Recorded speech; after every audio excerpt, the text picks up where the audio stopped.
Wednesday, June 6, 2018 at 4:19 p.m. Central Standard Time. Representative Mike Conaway, joined by House Speaker Paul Ryan, touts a draft of the Farm Bill during a news conference in Washington, D.C.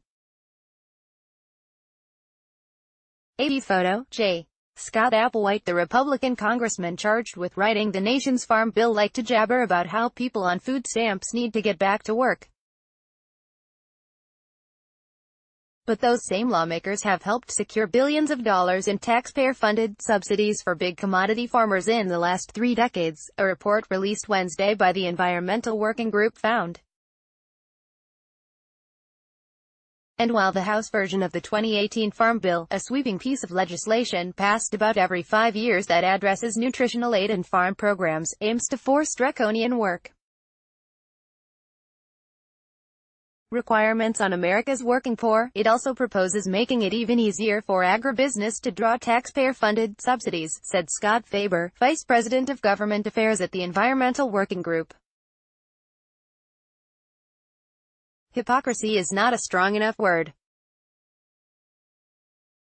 It's simply irresponsible to be advocating for policies that kick the poorest Americans off anti-hunger programs while simultaneously creating new farm subsidy loopholes for millionaires and billionaires, Faber told The Observer.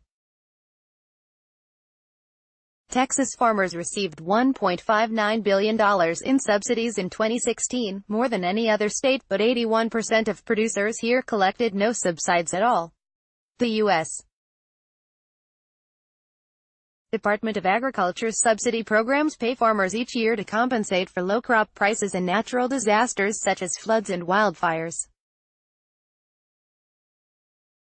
Though the payments appear to be an important protection for some struggling family farmers, the subsidies overwhelmingly benefit a small number of well-off producers who grow a handful of commodity crops.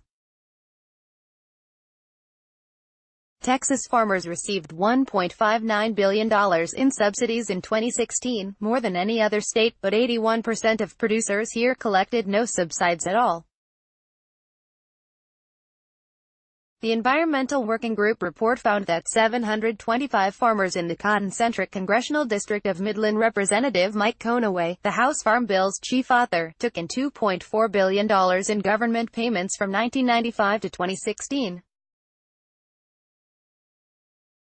Conaway rarely acknowledges these payments in the public arena, instead harping on funds sent to recipients of SNAP, formerly known as food stamps.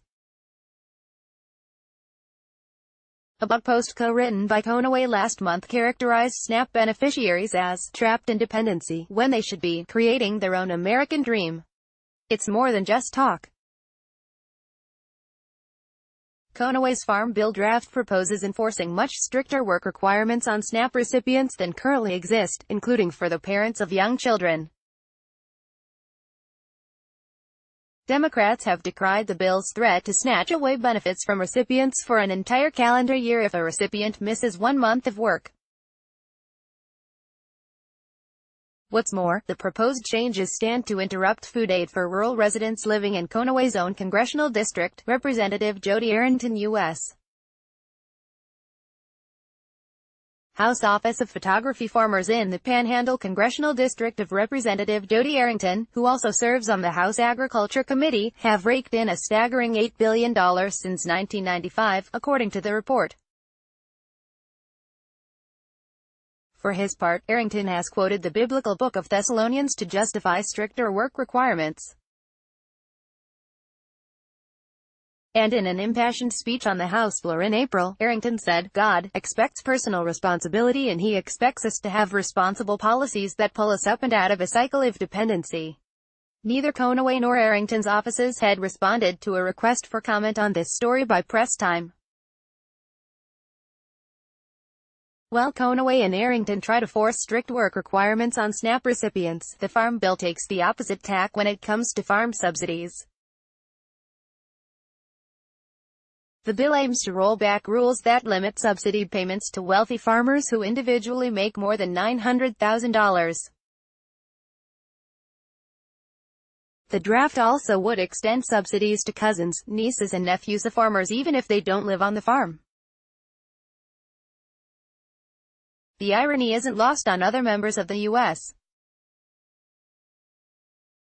House, or even the committee's fellow Republicans. Last month, the far-right Freedom Caucus helped to derail a vote on a farm bill draft over subsidy payment concerns and other issues. Their no votes, combined with unanimous nays from the Democratic bloc, killed the legislation, 213 to 198. Despite the loss, Conaway said he's not changing anything before the next House vote. The report also notes that nearly 28,000 farmers have received subsidies for 32 years straight, to the tune of $19 billion. The average SNAP recipient is enrolled in the program for only 10 months. One of the top 10 subsidy earners for those years is a Texas company, Frisch Farms of Dumas, who raked in a grand total of $9.5 million. The farm is located in Representative Mac Thornberry's congressional district.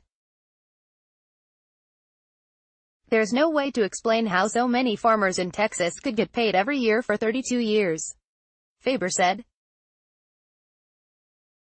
Either there are some very unlucky farmers or some very bad farmers, or these programs are reverse-engineered to pay off every year. And a safety net that's reverse-engineered to pay out every year isn't a safety net at all, it's a handout. Or, perhaps the difference between a handout and subsidy, for Conaway and Arrington, at least, is who's getting the cash.